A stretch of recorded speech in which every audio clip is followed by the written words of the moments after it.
Assalamualaikum dan salam sejahtera. Saya Syazlina Zakaria dari Malaysia Productivity Corporation. Anda bersama kami di MPC Productivity Talk siri ke-11. Jangan lupa setiap Jumaat jam 3 petang. RMK ke-12 atau Rancangan Malaysia ke-12 dengan tagline Malaysia Makmur, Inklusif, Mampan ialah satu agenda besar kerajaan yang holistik dengan melibatkan semua pemegang taruh untuk merealisasikan hasrat negara bagi memulihkan semula ekonomi dan melonjakkan pertumbuhan produktiviti. Salah satu keutamaan ialah mentransformasikan perusahaan mikro, kecil dan sederhana PMKS untuk menggalakkan keusahawanan dan pertumbuhan ekonomi negara. Tetapi apakah kunci kejayaan RMK 12 bagi pihak sektor awam dan swasta dan masyarakat untuk memastikan objektif ini tercapai? Ikuti bicara lanjut bersama tetamu undangan sebentar lagi.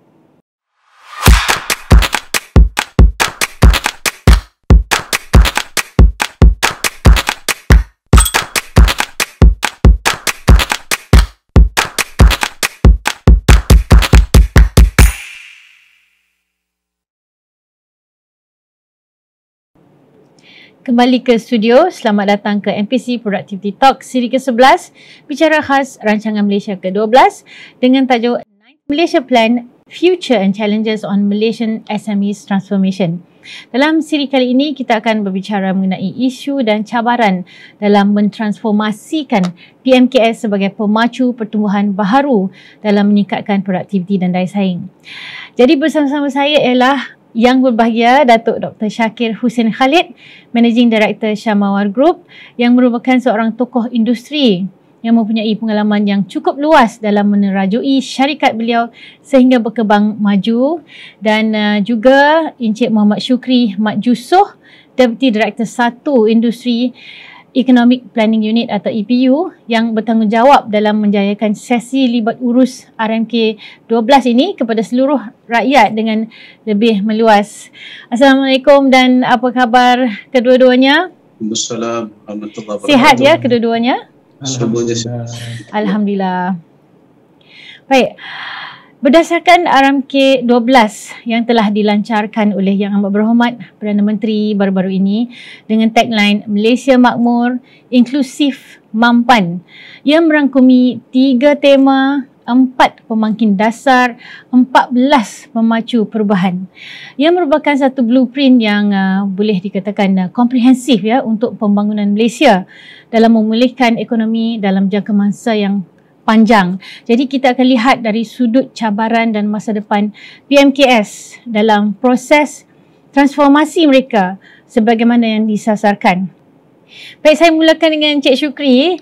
Encik Syukri boleh berikan respon awal Tuan, bagaimana kerajaan sejak RMK Malaysia ini diperkenalkan sebagai inisiatif sejak beberapa siri rancangan Malaysia dari RMK 10, 11 hingga ke-12, kita dapati masih terdapat isu yang melambatkan proses transformasi di kalangan industri perusahaan mikro, kecil dan sederhana, ya, ataupun sekarang dikatakan sebagai PMKS sehingga kini. Malah isu ini merupakan kekangan yang dihadapi. Sebelum COVID pun kita lihat masih belum ditangani dengan sepenuhnya. Jadi adakah isu-isu ini merupakan kesinambungan dalam menjadi perhatian khusus terutamanya dalam RMK 12 ini. Jadi bagaimana respon Cik Syukri terhadap perkara ini?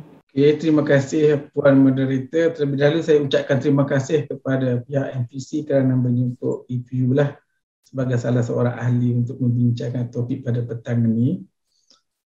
Sebenarnya di bawah rancangan Malaysia ke-12 ni dari segi pengkhususan untuk pembangunan perusahaan mikro, kecil dan sederhana, kita telah memberi tumpuan khusus lah berbanding yang sebelum-sebelum ini, di mana di bawah rancangan ke-12 sekarang kita ada orang kata ni bab khusus mengenai dalam bab 3, 2 segmen dalam bab 3 tu cover 2 segmen. Satu mengenai 8 industri strategik dan juga pembangunan industri kecil dan juga sederhana, PMKS lah, mikro, kecil dan sederhana. Sebenarnya kalau kita tengok dari segi untuk game changer juga ataupun pemacu perubahan, daripada 14 pemacu perubahan yang kita wujudkan di bawah RM ke-12, salah satunya adalah mengenai PMKS sendiri, macam mana untuk mentransformasikan PMKS untuk memacu perubahan lah.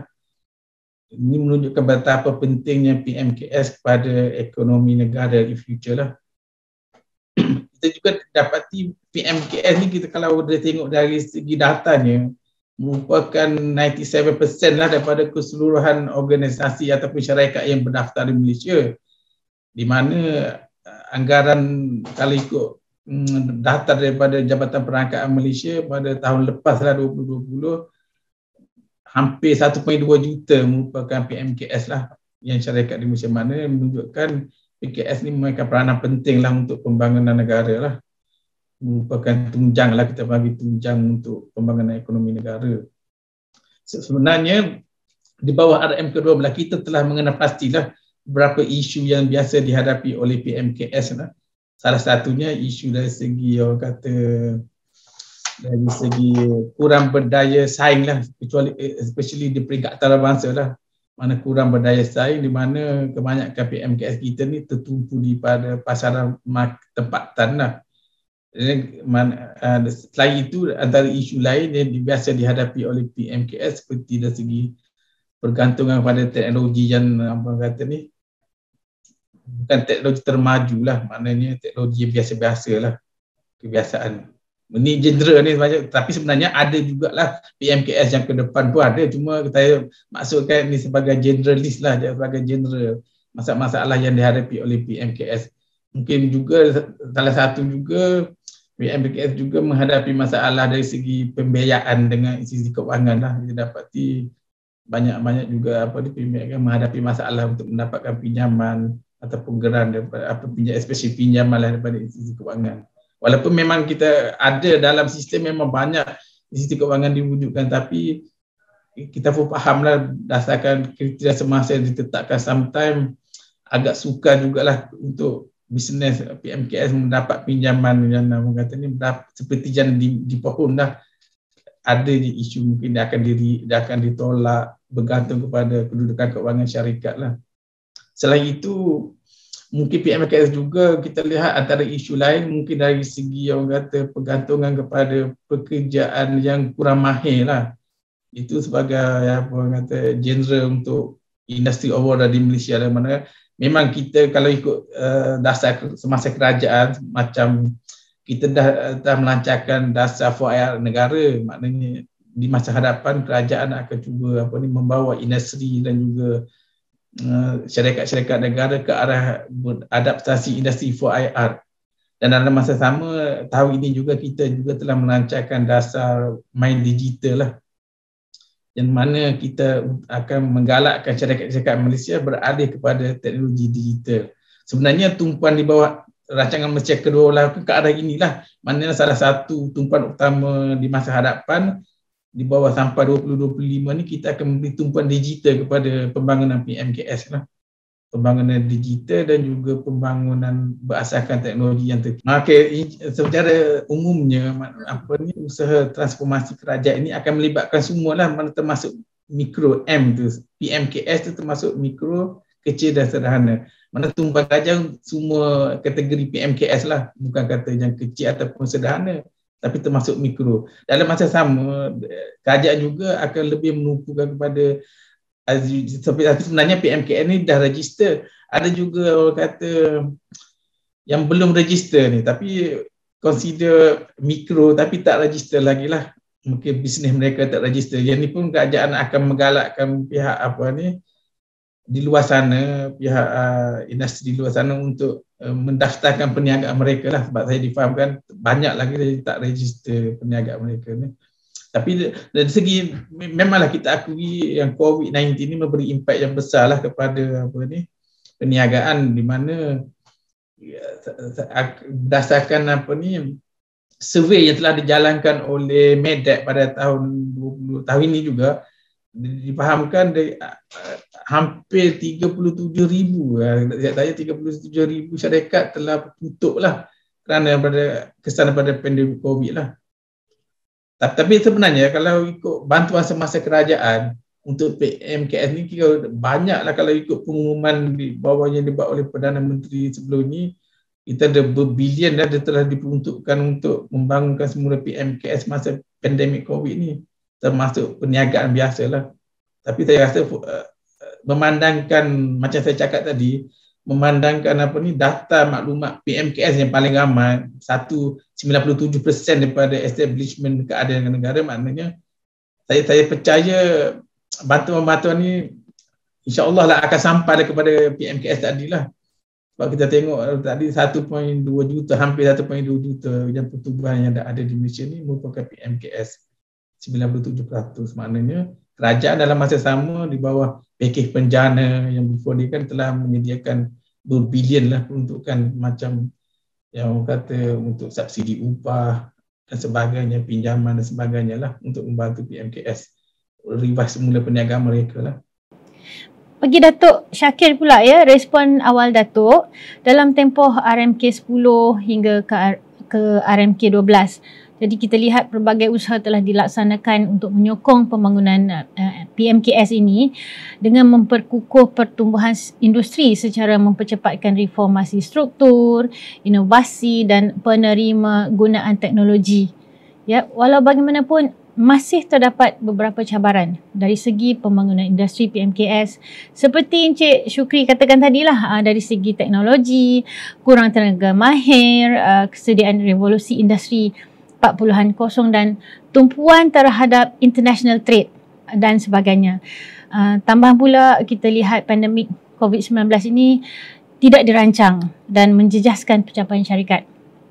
Jadi dari pengalaman Datuk sendiri, secara ringkasnya, bagaimana ia memberi kesan dan kaedah yang terbaik untuk mengatasinya? Silakan Datuk. Okey. Assalamualaikum warahmatullahi wabarakatuh. Puan Shes dan juga MPC dan juga Encik Shukri.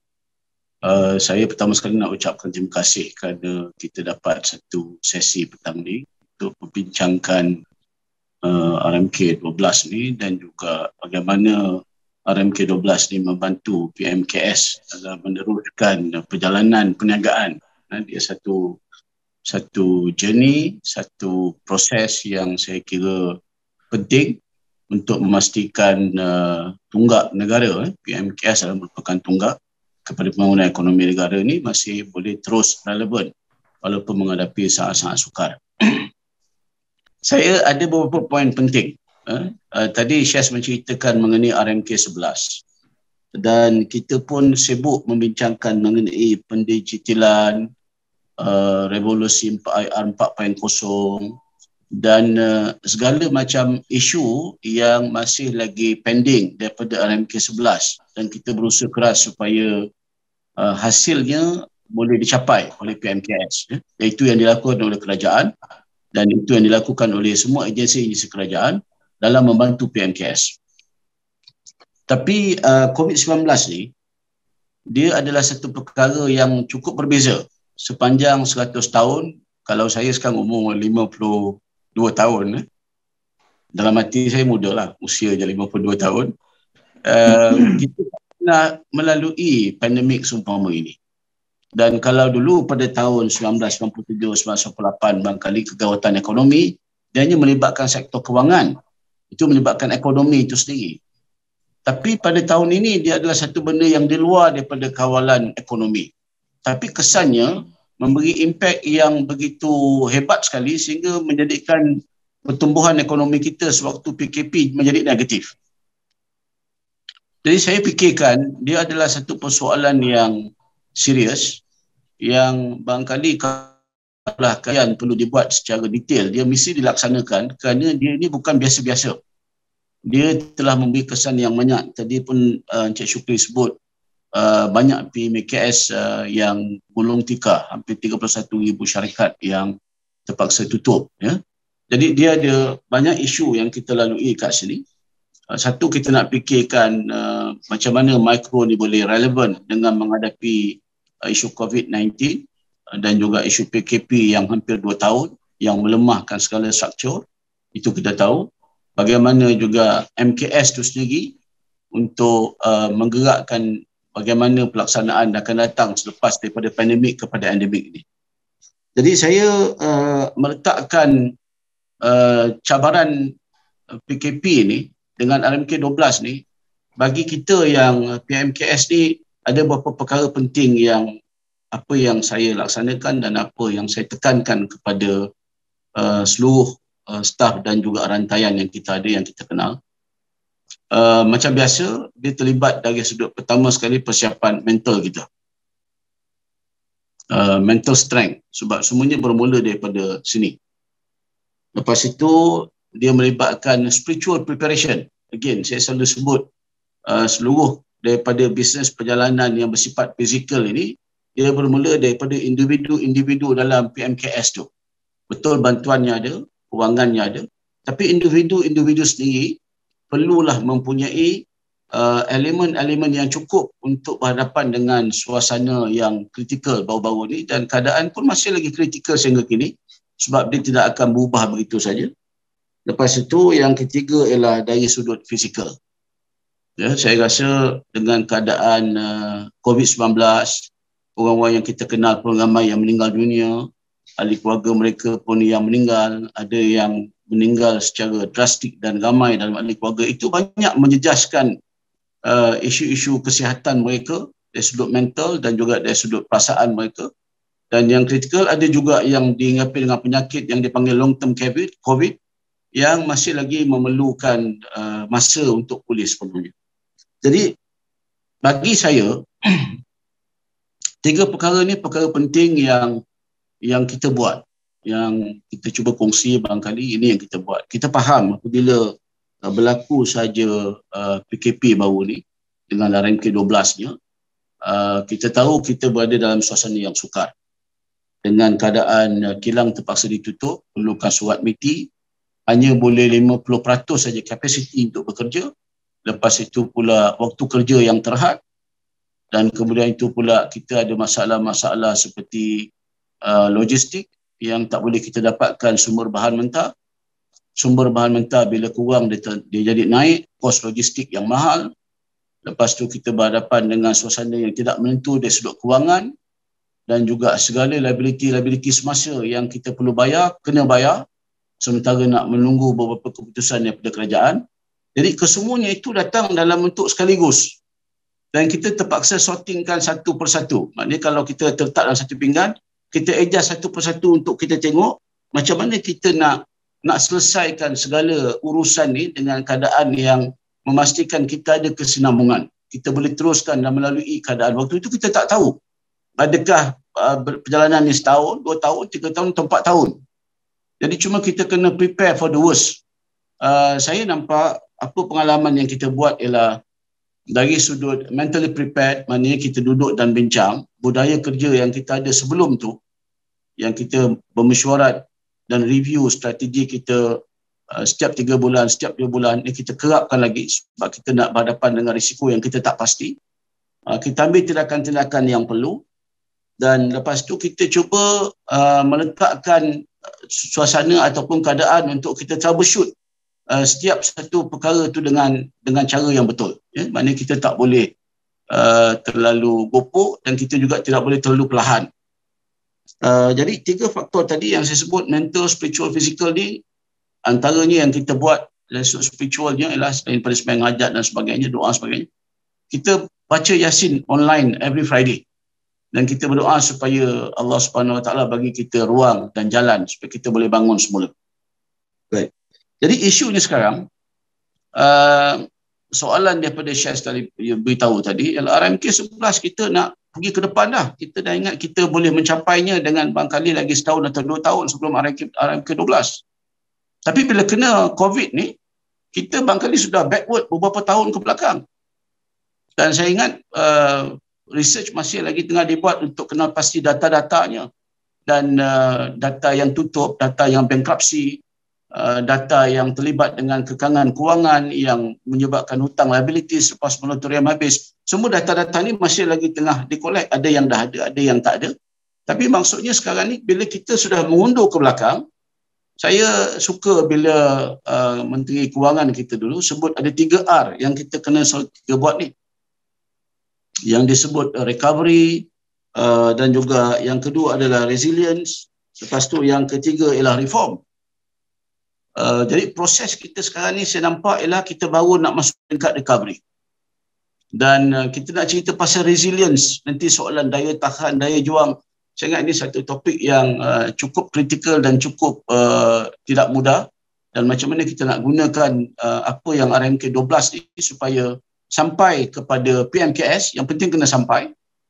Dan segala kekangan-kekangan untuk RMK 12 tu dapat dimanfaatkan oleh PMKS juga perlu diperhalusi, sebab macam disebut oleh Yusri tadi, kekangan PMKS ni ialah bajet ada, peruntukan ada, tapi nak mendapatkannya itu tidak semudah macam yang kita selalu sebut, sebab dia memerlukan kekuatan kewangannya, audited account-nya, penyata untung ruginya.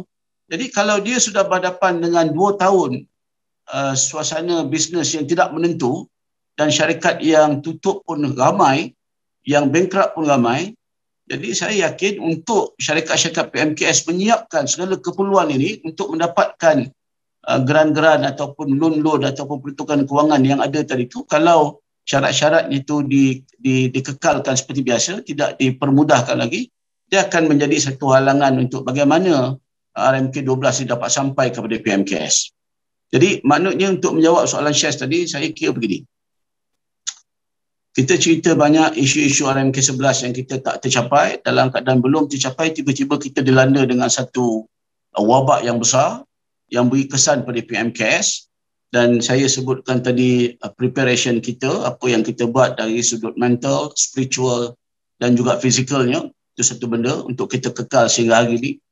Dan Alhamdulillah, just to kongsi dengan izin Allah, bagi syarikat kumpulan Syamawa, tak ada seorang pun yang kita buang, malah kita tambah pekerja lagi, dan tak ada siapa-siapa pun yang kita potong gaji, walaupun kita hanya boleh bekerja 50% saja kapasiti dan kilang hanya boleh bekerja dalam waktu yang cukup terhad, 2 shift, 3 shift semua tak dapat dilaksanakan. Tapi Alhamdulillah kita dapat melepasi keadaan itu dengan izin Allah. Tapi yang lebih penting sekali yang kita nak tengok ialah macam mana semua PMKS yang dah backward ke belakang beberapa tahun lepas disebabkan COVID dapat masuk dalam peringkat recovery dan resilience dan reform semula untuk bangun dan bangkit supaya yang tertinggal RMK 11 tu dapat dicapai dan dia kena expeditekan proses. Sebab saya sebut kenapa kena expeditekan proses ni. Sebab kita tak tahu what will happen next. Jadi maknanya ada satu benda yang saya sebut dan saya pun baca, maknanya PMKS dengan bantuan kerajaan barangkali ataupun RMK 12 ni, kita kena siapkan satu, barangkali MPC boleh mainkan peranan, kaedah operasi dan urus niaga yang kita panggil kalis kejutan wabak. Ini pun disebut dalam RMK 12 kan. Kalis kejutan wabak. Jadi kita kena fikirkan macam mana nak jadikan supaya kali ni kalau berlaku lagi, ataupun kita pun tak sure sama ada dengan vaccination dan sebagainya ni betul-betulkah kita boleh menjadikan dia sebagai endemik saja ataupun dia akan semula datang kejutan pandemik. Jadi maknanya kita kena fikirkan bagi PMKS macam mana satu operasi takbir urus ataupun satu business model yang kalis kejutan wabak. Jadi saya fikir inilah perlu difikirkan supaya reform dengan allocation yang ada daripada RMK 12 ni dapat kita laksanakan. Kita akan banyak bertanyakan kepada Datuk dan juga Encik Syukri, tapi kita akan berhenti rehat seketika, akan kembali selepas ini.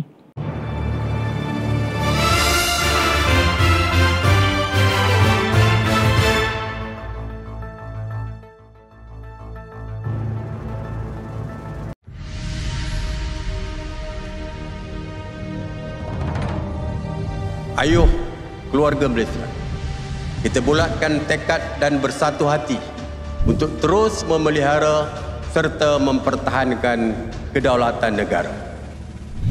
Umpama selembar benang dikait, ditenun dan dijalin, akhirnya menjadi kain yang sempurna indah. Itulah semangat keluarga Malaysia yang menjunjung utuh perpaduan.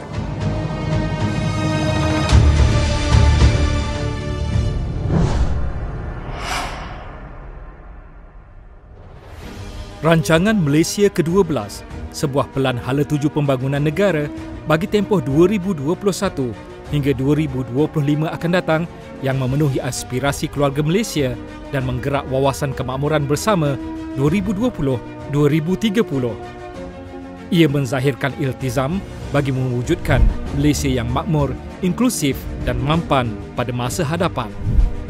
Menerusinya, pengagihan ekonomi dilaksanakan secara lebih adil, saksama dan inklusif kepada semua kumpulan pendapatan, etnik dan wilayah. Rancangan Malaysia ke-12 terdiri daripada 3 tema, 4 pemangkin dasar dan 14 pemacu perubahan. Pemacu perubahan pertama adalah kepentingan melaksanakan pembaharuan dan transformasi demi mencapai impak yang besar, berkesan, cepat dan cekap. Pemacu perubahan seterusnya dirangkumkan dalam setiap tema dan pemangkin dasar. Tema pertama, menjana semula ekonomi. Kedua, memperkukuh keselamatan, kesejahteraan dan inklusiviti. Dan ketiga, melonjakkan kemampanan. 4 komponen pemangkin dasar ialah: pertama, membangunkan bakat masa hadapan. Kedua, mempercepat penerima-gunaan teknologi dan inovasi. Ketiga, menambah baik ketersambungan dan infrastruktur pengangkutan. Dan keempat, memperkukuh perkhidmatan awam. Semua pihak perlu komited untuk mentransformasi ekonomi negara dalam tempoh 5 tahun akan datang bagi menjadikan Malaysia berpendapatan tinggi. Marilah kita bersama-sama jayakan aspirasi keluarga Malaysia membina negara yang makmur, inklusif dan mampan.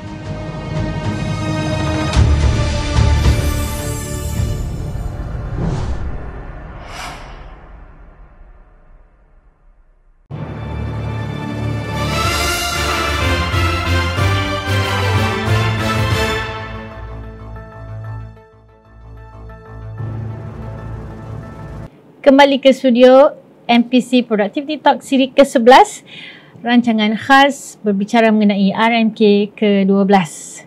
Baik, Encik Syukri dan juga Datuk ya, bagi pandangan kedua ahli panel mengenai perkara selanjutnya.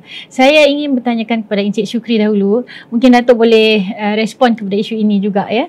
Seperti mana yang kita dapati, RMK 12 ini adalah satu perancangan yang boleh diperincikan dengan underlying issues ataupun isu-isu dari akar umbi yang dikongsikan sebentar tadi oleh Datuk ya, on ground issues ya.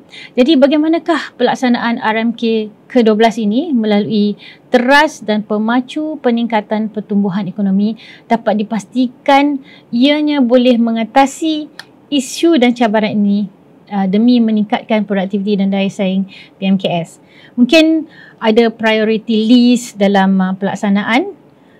Komen Cik Syukri? Okey, terima kasih Puan Moderator. Untuk meningkatkan orang kata pelaksanaan, sebenarnya di bawah rancangan Malaysia ke-12 ataupun rancangan-rancangan sebelum ini, setiap tahun ada disediakan peruntukan peruntukan pembangunan untuk membantu para usahawan lah. Seperti di bawah MEDEC lah, kebanyakan dana-dana tu tumpu di bawah MEDEC untuk pembangunan usahawanan lah, dan juga program-program berkaitan. Cuma untuk rancangan Malaysia ke-12 ni, benda ni akan diteruskan lagi, tapi dalam masa sama kerajaan akan memberi fokus kepada elemen pendigitalan dan juga untuk meningkatkan daya saing.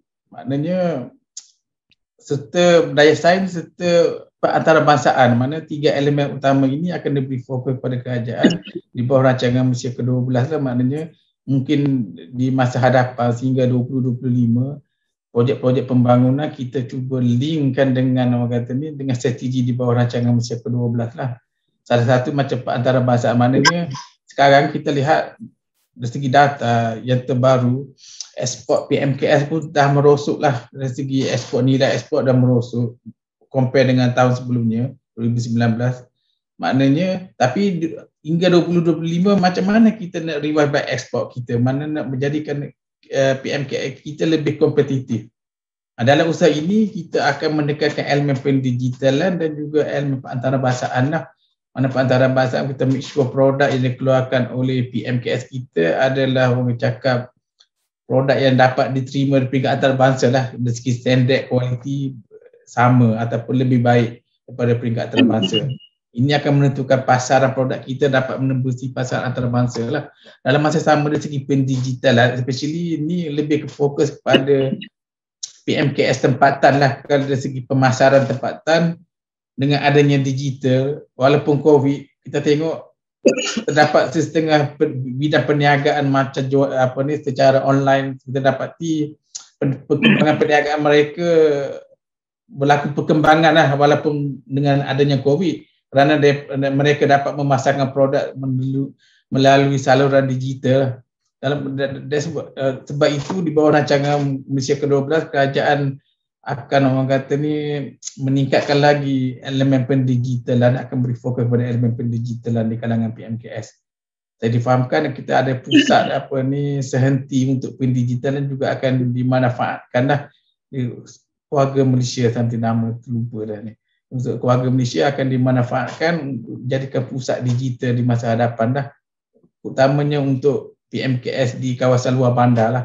Kalau dulu kita ada PIK, pusat internet, PID, pusat internet desa, sekarang ditransform lah pada pusat internet keluarga Malaysia, sampai nama terlupa.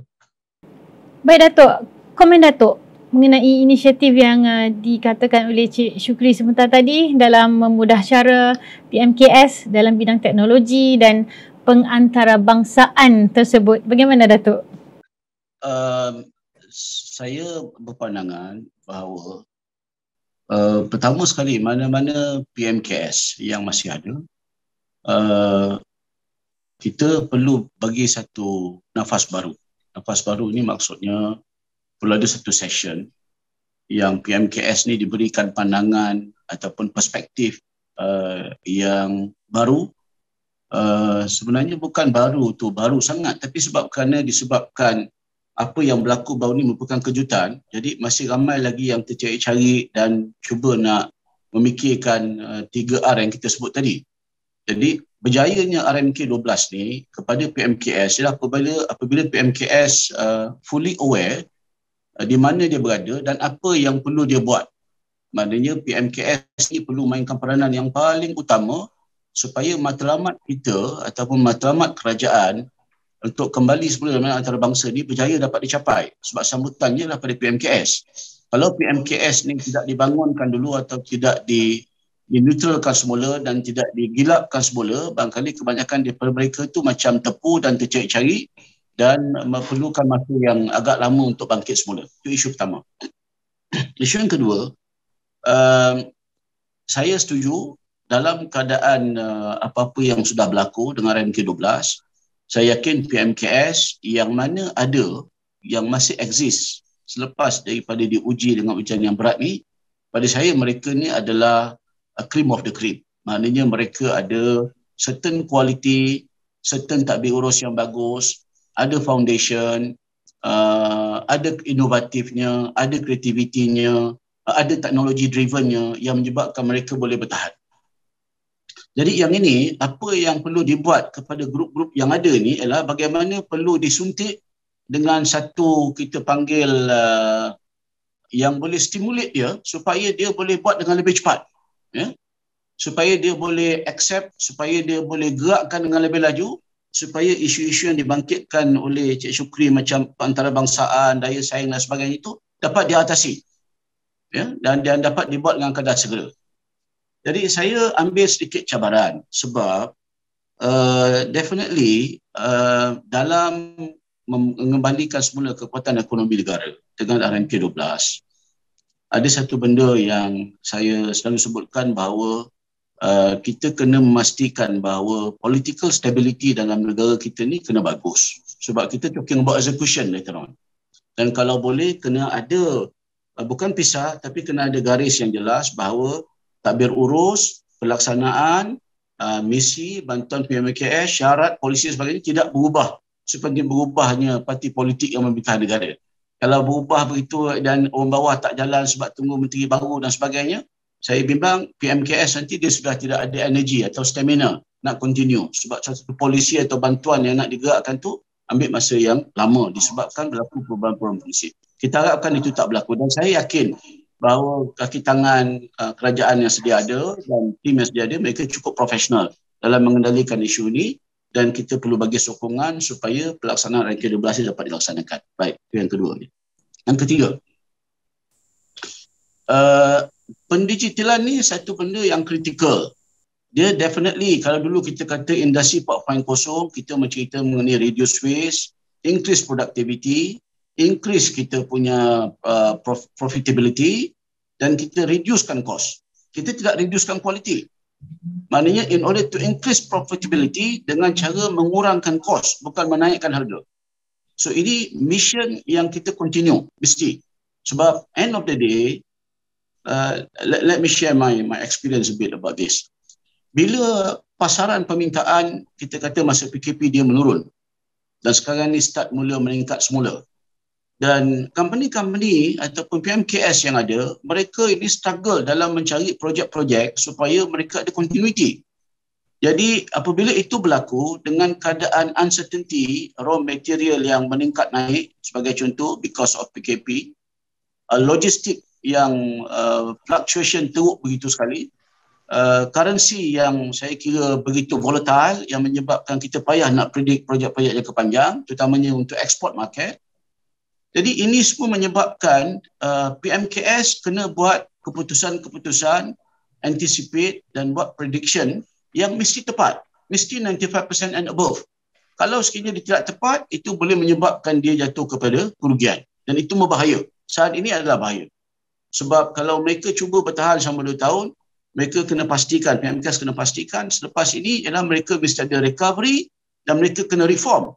PMKS in order nak reform ialah mesti dengan membuat keuntungan. Kalau sekiranya pasaran makin kompetitif, raw material makin naik, kos makin meningkat, tapi disebabkan kerana demand yang begitu sedikit atau tidak banyak, mereka berebut-rebut, nanti price akan jadi jatuh dan kemungkinan kesilapan yang akan berlaku. Maknanya apa yang berlaku sama ada mereka underquote atau mereka pun quote too high dan mereka tak akan dapat projek-projek yang dilaksanakan. Begitu juga pasaran luar negara.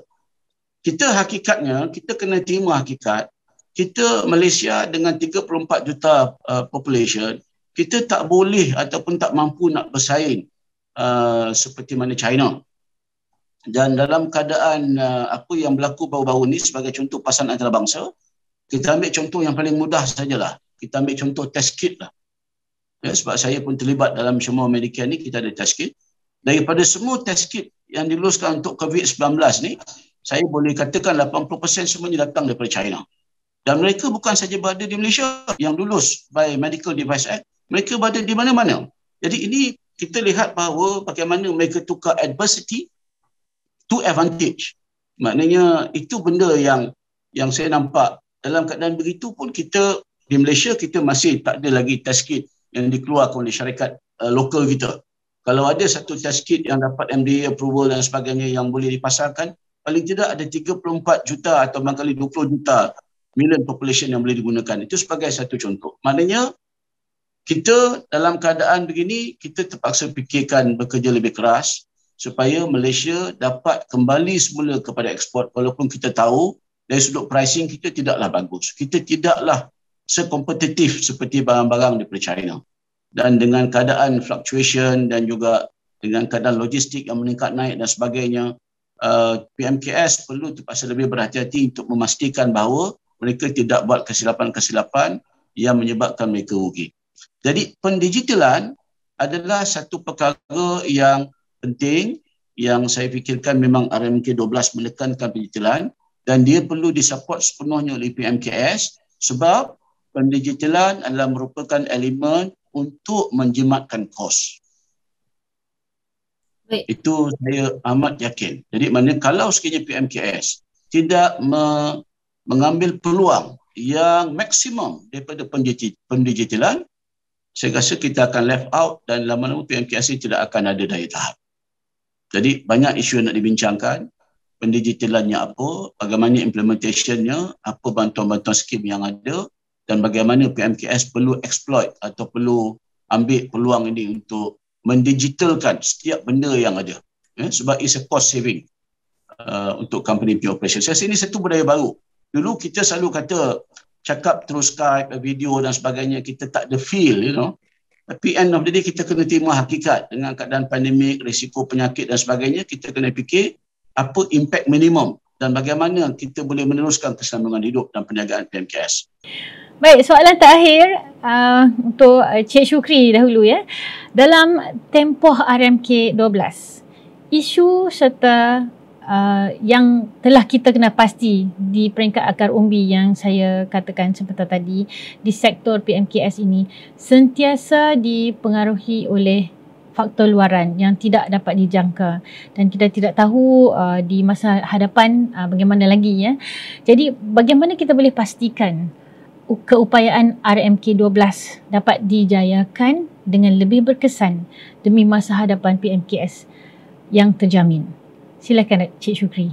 Paling penting sekali pelaksanaan di mana kita memerlukan kerjasama lah daripada semua pihak, di kerajaan membentukkan dasar yang baik dan juga daripada pihak syarikat, PMKS dari segi kata penglibatan lah. Maknanya kalau kita setkan polisi dasar tanpa pelibatan daripada PMKS juga, maknanya tak akan berjaya lah. Maknanya kita akan melibatkan pelibatan semua pihak. Sebab sebenarnya di bawah rancangan Malaysia ke-12 kita telah tetapkan sasaran lah. Untuk PMKS ni ada 4 sasaran utama kita telah tetapkan, di mana pertama kita menetapkan 45% daripada KDNK disumbangkan oleh PMKS pada tahun 2025. Yang kedua dari segi ekspor, PMKS menyumbang peningkatan sebanyak 25% daripada jumlah ekspor negara. Dan dalam masa sama dari segi produktiviti buruh kita setkan target, tetapkan sasaran sebanyak 3.5% pertumbuhan tahunan untuk produktiviti buruh dalam kategori untuk pekerja PMKS lah. Dan juga untuk pendigitalan tadi kerajaan telah menetapkan sasaran sebanyak 90% PMKS mendigitalan operasi perniagaan mereka pada tahun 2025. Dengan usaha pencapaian sasaran telah ditetapkan oleh kerajaan ini, insya-Allah kerajaan beranggapan PMKS Malaysia di masa hadapan akan lebih maju dan makmur lagi lah. Mungkin kalau tidak semua pun mungkin kata 20% daripada PMKS boleh jadi yang big top 10 company di Malaysia lah, yang orang kata syarikat besar. Sebenarnya pertumbuhan syarikat pun di Malaysia pun di mana-mana juga bergantung kepada pelaksanaan dan juga idea-idea syarikat juga mana untuk terus berkembang. Maknanya kerajaan hanya menyediakan polisi ataupun dasar yang memudah cara, dan dalam masa sama syarikat perlu memainkan peranan mereka, melabur dan juga invest dalam teknologi R&D dan sebagainya untuk memastikan syarikat terus berkembang dan juga orang kata terus berkembang dan dapat meneraji pasaran dunia lah di masa hadapan. Itulah harapan kerajaan kepada syarikat PMKS, mana harus memainkan peranan penting untuk memajukan ekonomi negara. Sebelum saya nak share juga, sebenarnya di bawah rancangan Malaysia ke-12 juga ada 2 strategi yang kira orang kata agak bold lah untuk memajukan PMKS ni. Salah satunya melibatkan pelaksanaan program intervensi peluang kedua, di mana intervensi ini lebih kepada usahawan yang hampir gagal, yang susah nak dapat pinjaman. Kerajaan cuba bantu bagi memastikan mereka ini terus berada atau terus berkembang di masa hadapan lah. Kita tak nak mereka jatuh bankrupt dan sebagainya. Ini salah satu daripada usaha kerajaan lah. Yang keduanya, kita akan melantik Pusuruhjaya untuk membantu, maknanya Pusuruhjaya ini bertindak dalam menyelesaikan pertikaian pembayaran. Ini terutamanya akan melibatkan contoh macam subkontraktor ke yang PMKS dapat sub daripada syarikat besar, dan syarikat besar tak bayar whatever bayaran, dia masuk akaun mereka dulu. Jadi melalui perubahan Pusuruhjaya ini diharapkan isu-isu keuangan PMKS yang bergantung kepada kontrak dengan syarikat besar akan dapat diatasi di masa hadapan lah. Maknanya pembayaran mengikut masa lah. Kita cuba, Pusuruhjaya ini akan cuba mengatasi masalah pembayaran seperti inilah. Jadi bahkan ada berlaku lah, utamanya menyebabkan kontraktor lah. Itulah. Itulah yang daripada saya dulu. Soalan terakhir bagi Datuk, harapan Datuk dari RMK 12 ini dari pihak stakeholders juga kepada syarikat Datuk ya, selaku wakil industri secara keseluruhannya dalam program ini, bagaimana harapan Datuk rancangan Malaysia ini dapat meningkatkan daya saing dan mengukuhkan daya tahan sektor PMKS ini secara keseluruhannya? Ya. Saya kira dalam isu menjayakan RMK 12 ni, dia ada beberapa faktor penting yang semua dimensi ini perlu memainkan peranan macam disebut oleh Cik Shukri. Bagi pihak PMKS, saya berpandangan bahawa ada 3 benda yang paling kritikal yang PMKS kena buat, yang saya yakin ramai PMKS ada. Pertama sekali, dengan keadaan yang kritikal begini, PMKS kena cekap kendalikan kewangan. Maknanya whatever left, whatever balance perlu cekap dikendalikan. Kena melihat dari sudut banyak faktor sebelum untuk terlibat dengan mana-mana projek baru, pelaburan baru dan sebagainya. Sebab bila kita nak resilience dan reform, kita kena memastikan ongoing projek berjalan dengan baik, dan daripada ongoing projek yang ada mestilah dibuat cost saving exercise supaya profit dapat ditingkatkan. Itu lebih baik ditumpukan perhatian rather than pergi mencari projek baru yang belum pasti sama ada dapat atau tidak. Maksudnya ada dua benda yang kena buat. Jadi maksudnya secara umum kena kendalikan apa-apa yang ada dengan baik, dengan cekap. Lepas tu yang kedua, kena uruskan perbelanjaan. Ya, satu apa yang ada, yang kedua perbelanjaan yang akan datang sebab moratorium semua dah tak ada. Jadi kita kena bayar, pastikan balik, jangan ada secret issue. Let's be practical ya, sebab PMKS ni dia walk the talk. Dia memang, dia tak dreaming. Dia talking about day to day punya continuity of activities. Ya. Jadi dia kena pastikan jangan ada secret issue dan sebagainya. Dia kena belanja, uruskan perbelanjaan yang ada itu dengan baik. Sebab keadaan bantuan-bantuan yang ada tidak lagi seperti mana PKP. Lepas tu yang ketiga, ini isu penting, PMKS kena rebut peluang-peluang bantuan kewangan yang ditawarkan oleh kerajaan yang ada dalam RMK 12. Jadi itu poin yang Cik Shukri sebut tadi, sebab maknanya ada 2 aspek. Satu, PMKS kena ambil inisiatif pergi cari ke depan, pergi ketuk setiap pintu, bank yang mana sebagainya ada. Yang kedua, bagi pihak kerajaan juga mengendalikan dengan agensi-agensi yang ada supaya dapat reach dan berjumpa dengan mereka-mereka yang terlibat. Sebab PMKS ni dia ada sikit perbezaan dia. Ya. Sebab kalau kita kata, kita ada selalu faktor yang sebut PMKS tak datang cari kami. Dia ada sikit masalah sebab PMKS ni, dia orang-orang yang bekerja pergi mencari projek. Kalau sekiranya dia usahawan mikro, dialah yang kena tengok kewangan, dialah yang kena siapkan makanan, dialah yang kena tengok rumah, tengok bisnes, semua dia kena buat. Jadi maknanya dia tak ada banyak masa untuk keluar dan siapkan documentation dan sebagainya. Tapi kalau dia barangkali MKS, barangkali dia ada staff, dia ada people, dia ada team, jadi mungkin benda itu agak lebih mudah untuk dia. Walaupun begitu, dengan keadaan sekarang ni, barangkali first 6 months atau first 12 months ni, prioritinya adalah untuk melihat semula, menyusun atur semula supaya foundation yang ada itu dikukuhkan dulu sebelum dia nak pergi tengok benda-benda lain. Jadi maknanya dia kena buat multitasking right way. Ada 3 benda asas yang paling utama. Baik. Saya suka bersikap begini. Pada saya, tak ada benda yang mudah. Semua perlu diusahakan dengan bersungguh-sungguh. Selain daripada benda-benda yang melibatkan spiritual, mohon perlindungan dan sebagainya, kita barangkali PMKS kena tengok. Dalam hal begini, bukan saja Malaysia yang affected. Apa yang kita cerita ni, kita kaitkan PMKS RMK 12. Tapi apa yang berlaku pada PMKS adalah berlaku pada semua PMKS di seluruh dunia.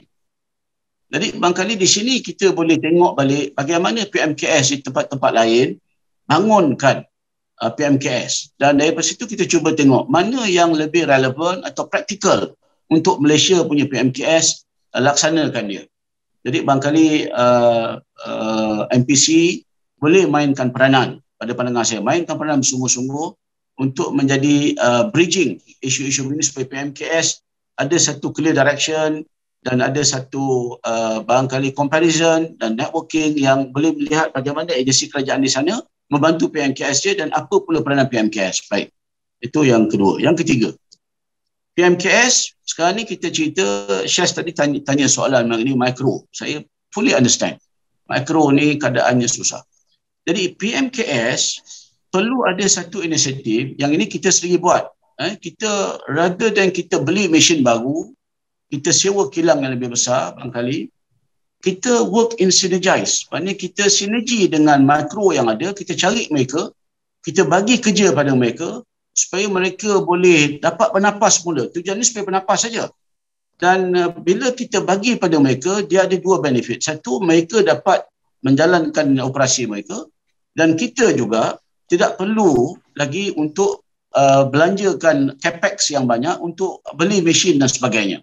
Jadi saya rasa dulu memang ada usaha ini, tapi sekarang ni lebih-lebih lagi tanggungjawab sosial pada pandangan saya, dan itu pun benefit juga dari sudut business orientationnya untuk membantu ekonomi makro, usahawan makro, supaya mereka dapat juga job-job daripada kita. Dan dia akan melibatkan kewangan dan sebagainya dalam suasana kita yang apa yang kita praktiskan di Syamawa. Kita belikan raw material, kita belikan segala keperluan yang penting, dan dia gunakan raw material tadi untuk runningkan production, dan akhirnya barang dihantar pada kita, jadi dia tidak timbul masalah kewangan yang banyak. Daripada hasil yang ada, dia dapat meneruskan operasi dia daripada masa ke semasa. Itu antara apa yang kita buat. Baik. Ada beberapa perkara ni Syes yang saya kira PMKS kena mainkan peranan dan ambil sebagai serius, terutamanya dalam menggunakan resources yang ada dengan daripada local source. Contohnya macam kita cerita teknologi, ya. Saya ambil pengalaman saya sikit. Kita sepatutnya beli satu sistem daripada luar negara berharga 1.4 juta. Tapi saya kata kenapa sistem yang ada ni tidak boleh kita usahakan daripada Malaysia sendiri. So akhirnya kita usahakan, kita dapat satu partner yang boleh usahakan, dan kosnya hanyalah RM620,000 saja. Ini satu contoh. Maknanya daripada kita pergi keluar, dapatkan sistem dari luar, kita dapatkan sistem daripada lokal yang mereka juga hunger for business. Jadi situ lebih baik. Jadi saya ingat ini perlu kita gerakkan, dan begitu juga konsep-konsep yang lain lah, supaya dia bagi nilai tambah kepada PMKS local industry. Dan saya yakin dengan RMK 12 yang ada, kalau dibuat bridging dengan elok oleh semua agensi kerajaan, saya rasa PMKS boleh bangkit semula dan kita pun capai matlamat yang kita belum capai lagi selama ini. Begitulah tadi pandangan dan pengalaman yang dikongsikan oleh kedua panel undangan kita pada hari ini.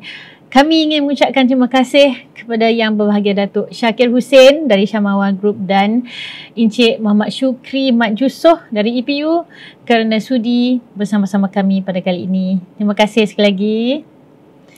Secara rumusan, usaha bersepadu sangat penting untuk melonjakkan produktiviti PMKS, terutamanya melalui peningkatan guna pakai teknologi, memperluas pasaran ekspor, memperkukuh keberkesanan ekosistem pengantaraan kewangan, mempertingkatkan peranan kawasan perindustrian serta menambah baik dasar dan tadbir urus.